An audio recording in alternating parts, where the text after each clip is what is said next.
कक्षा 9th के विज्ञान विषय के टॉपिक थॉमसन का परमाणु मॉडल के बारे में आज के वीडियो में हम चर्चा करने जा रहे हैं। थॉमसन का जो परमाणु मॉडल था उसके आने से पहले इलेक्ट्रॉन की खोज हो चुकी थी, लेकिन परमाणु के अंदर एक नाभिक होता है इस बात का पता तब तक किसी को नहीं था। इसका पता बाद में रदरफोर्ड के द्वारा लगाया गया। तो आज के वीडियो में हम चर्चा करने जा रहे हैं थॉमसन के परमाणु मॉडल के बारे में। तो चलिए प्रारंभ करते हैं और जानते हैं कि आखिरकार थॉमसन ने एक परमाणु को लेकर क्या क्या बातें बताई या परमाणु के बारे में उन्होंने क्या क्या अवधारणाएं बताई। प्रारंभ करते हैं। सबसे पहले थॉमसन ने यह बताया कि जो परमाणु जो होता है वो एक गोलाकार शेप में होता है और जिसकी त्रिज्या उन्होंने बताई 10⁻⁻10 मीटर। उन्होंने ये बताया कि जो पूरा गोला है इसके अंदर धनायन जो होता है वो समान रूप से वितरित होता है। पूरे गोले के अंदर धनायन फैला हुआ होता है, वितरित होता है। और जिस प्रकार एक तरबूज के अंदर जो अंदर का भाग होता है तरबूज के, उसके अंदर जो बीज होते हैं वो दबे हुए होते हैं, उसके अंदर धसे हुए होते हैं, उसी प्रकार एक परमाणु के अंदर जो धनावेशित भाग है उसके अंदर भी इलेक्ट्रॉन धसे हुए होते हैं। उन्होंने एक परमाणु को एक गोलाकार आकृति में माना जिसके अंदर का सारा पार्ट उसमें उन्होंने कहा कि वो एक धनावेशित भाग है, जबकि उस धनावेशित भाग के अंदर जो इलेक्ट्रॉन होते हैं वो धसे हुए होते हैं। और यही कारण बताया उन्होंने कि जो एक परमाणु जो होता है वो उदासीन प्रकृति का होता है, क्योंकि इसके अंदर जो ये पूरा का पूरा जो परमाणु है वो जिसमें धनायन के अंदर ऋणायन धसे होने के कारण ये पूरा का पूरा एक उदासीन निकल के आता है।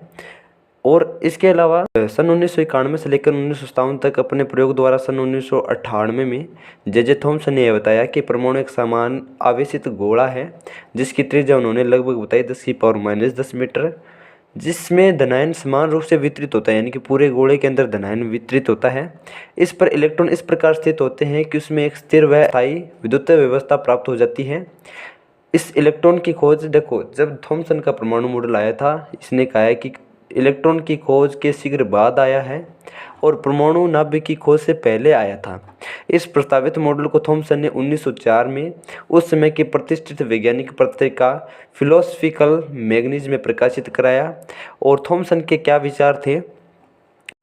तत्वों के परमाणु में अनेक ऋणावेशित कणिकाएं एक समान रूप से धनावेशित एक गोले में बंद होती हैं, ये उन्होंने बताया।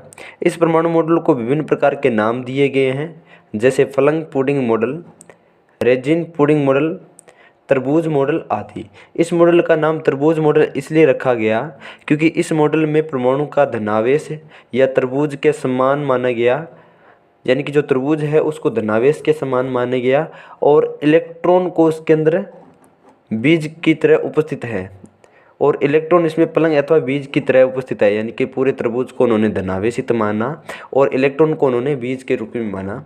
इस मॉडल की महत्वपूर्ण बात यह है कि इसमें परमाणु का द्रव्यमान पूरे परमाणु पर समान रूप से बंटा हुआ माना गया, परंतु यह मॉडल भविष्य के परमाणु के प्रयोगों के संगत नहीं पाया गया। यह परमाणु मॉडल रदरफोर्ड के प्रकीर्णन को नहीं समझा पाया, इसलिए इसे रद्द कर दिया गया। जब रदरफोर्ड ने अल्फा कण प्रकीर्णन द्वारा परमाणु का मॉडल प्रस्तुत किया तो उसमें उन्होंने बताया कि जो नाभिक जो होता है परमाणु के अंदर, उसके अंदर उस परमाणु का संपूर्ण द्रव्यमान केंद्रित होता है, जबकि थॉमसन ने यह बताया कि जो पूरा परमाणु होता है उसके अंदर जो धनायन होता है और पूरे के अंदर जो क्या होता है उसका द्रव्यमान बटा हुआ होता है, इसलिए इसे रद्द कर दिया गया। यह मॉडल परमाणु की विद्युत उदासीनता को स्पष्ट करता है। इसमें बताया जाता है कि जो पूरा का जो धनावेशित पार्ट है उसके अंदर इलेक्ट्रॉन धसे हुए होते हैं, तो कुल अगर इसमें आवेश की बात करें तो वो न्यूट्रल पाया जाता है। ये तो इसने सिद्ध कर दिया था। इस परमाणु मॉडल के सिद्धांत का खंडन अर्नेस्ट रदरफोर्ड ने अपने सन 1999 तक के परमाणु मॉडल के प्रयोग के आधार पर किया। तो ये था आज का थॉमसन का परमाणु मॉडल।